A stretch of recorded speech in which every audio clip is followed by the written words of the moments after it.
It's a wonderful endeavor on your part.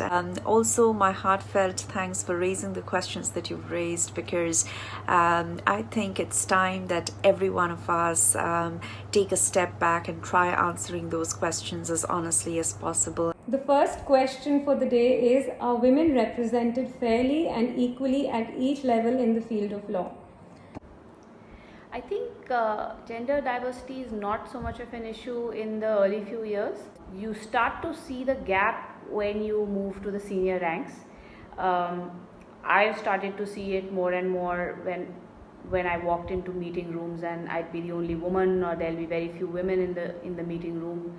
Overall, I think the representation can still improve.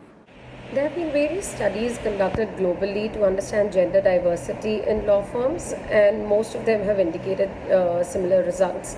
To begin with, female representation is between 40 to 50%, and as their career progresses, it gets quite skewed. Well, there was a study that I read a few years back, so it's a little dated, maybe 2014 or 15, that said that only 15% of the top management or senior positions were held by women in law firms.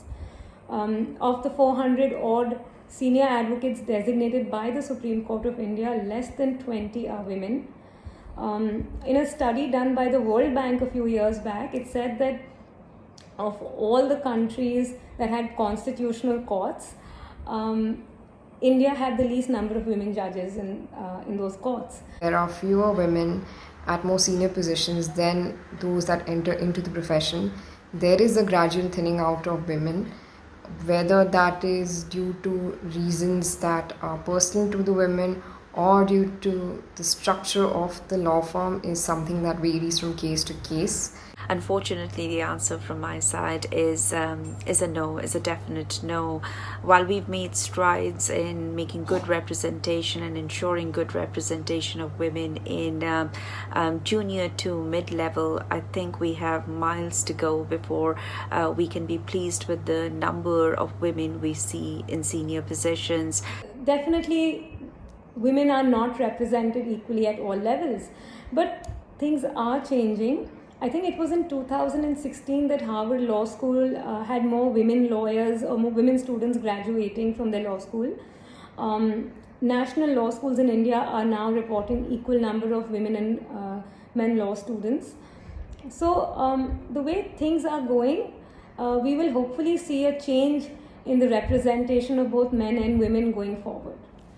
The second question that we have for the day today is: do women advance as rapidly as men in their career path in law? I think many do, at least in law firms, but unfortunately many don't. I think the difference is that along the way there are some obstacles that women face that men will typically not face.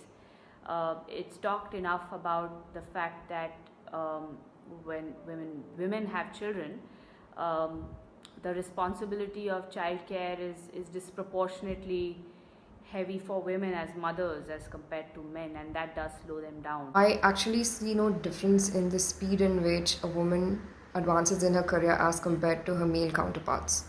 Advancement in career is not gender biased. I certainly believe that there are various factors which contribute to your progression in your career. Performance and merit are the key.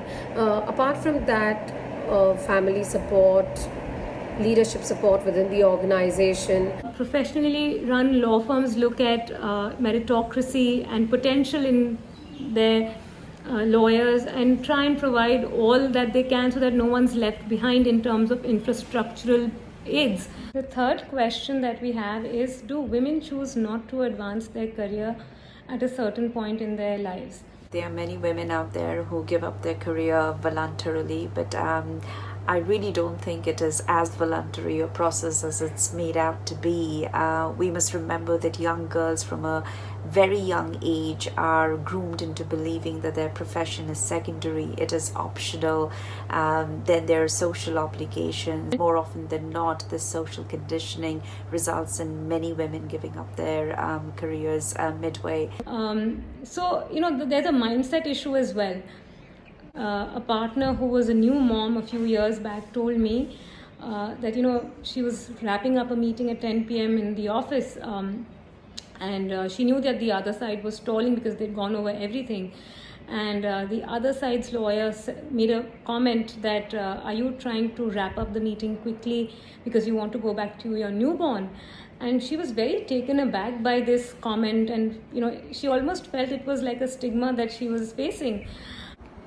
I think the other problem can be of gender stereotypes. So there are a lot of assumptions and unconscious bias about personality types. And for example, people think that in law firms only aggressive people can succeed.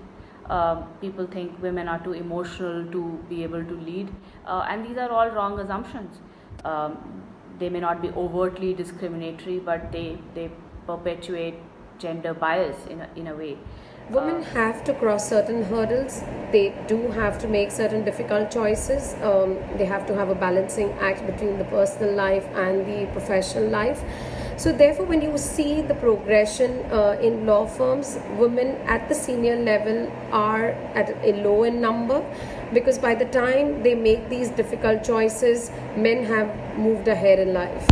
Well, that has very, very often been the case, as we all know. Women do choose not to advance their careers or take a slower track. But having said that, it's also good to see what's happening in the law firm space, the corporate space. The new 2017 maternity amendment gives you 26 weeks of paid leave, which is one of the most progressive in the world. Women who are working in the professionally run law firm spaces or the corporate spaces, in-house spaces, will have it a lot easier comparatively going forward, with so many infrastructural benefits that are being sort of innovated on a day-to-day basis. Women are as ambitious as their male counterparts and are generally on the same track as them. This has changed during my career as a lawyer, because I saw more women stepping out or taking breaks. But now, even where my colleagues across different firms have taken breaks for personal reasons, they've all come back raring to go. They have great capabilities, but they don't promote themselves enough. They don't speak for themselves. They are shy of asking. And so they may not choose to not advance their careers, but they don't push themselves either. Unfortunately, the situation will not change, and we will not see a marked difference in women giving up their careers midway, unless and until we stop viewing women as the primary caregiver in a society, unless we start grooming our daughters into believing that their profession is equally important. The fourth question is, are women hired at the same compensation packages as men by law firms?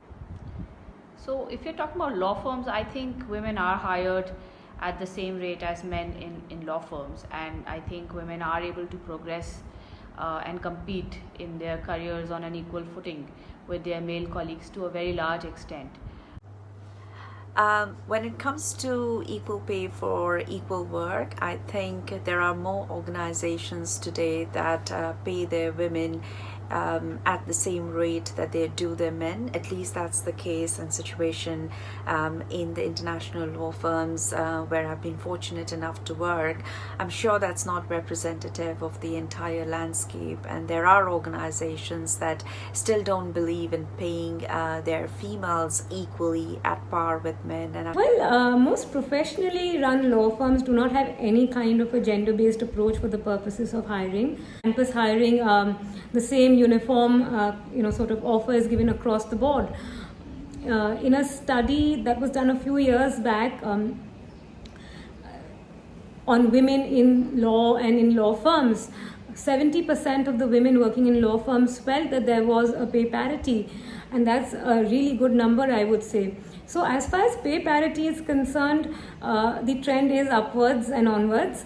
Of course, it's a lot tougher for people who are working independently or in smaller firms, but I think things will improve. I see no difference in the recruitment numbers for men as compared to women, and there are many firms that actually have more women than men that are joining the workforce. The last question is, what's next? What lies ahead? What lies ahead? I think a lot of good things lie ahead, and a lot can be done. The social infrastructure part of it is the easy bit. The support system that facilitates work for women lawyers, particularly working mothers, so that they can find it easier to get back to the workforce. I'm a very positive person, so I definitely believe that we will reach a day and time when we will see more senior women representation. We will start paying our women equally throughout organizations, but definitely it's going to be a long path, and how quickly we cover that path will all depend on how we groom our young daughters, how we groom them into believing that their profession is equally important, if not more, than their social obligations that we burden them with. I wish I could say women are fairly represented at all levels. Unfortunately, that's not the case. While the number of females graduating every year from law schools or law colleges is quite an encouraging sign, however, as they progress in their careers, the scene changes dramatically. A more diverse workplace, inclusivity in the decision making process, a recognition of merit, as well as the importance of a fair and safe work environment for all. All of this is necessary for a profession which is, in essence, a practice in equity and justice. I do see that we will reach there. The entry barriers, the career graph barriers like infrastructural issues have to improve to accommodate the number of women that are coming in, and it's looking really promising at the moment. But for the access to all, the conversation has to go even beyond gender diversity. Meritocracy, inclusivity are really what the field needs, and hopefully we will get there. I wish the women coming in the best of luck. Law is a great place to be. You learn a lot and hopefully give back a lot. So unfortunately, we have miles to go before we can be proud of our women representation in senior levels. And then finally, for women lawyers, my advice would be that a lot of this is in your hands too. So be courageous, be ambitious, be self-confident, and believe in your own capabilities.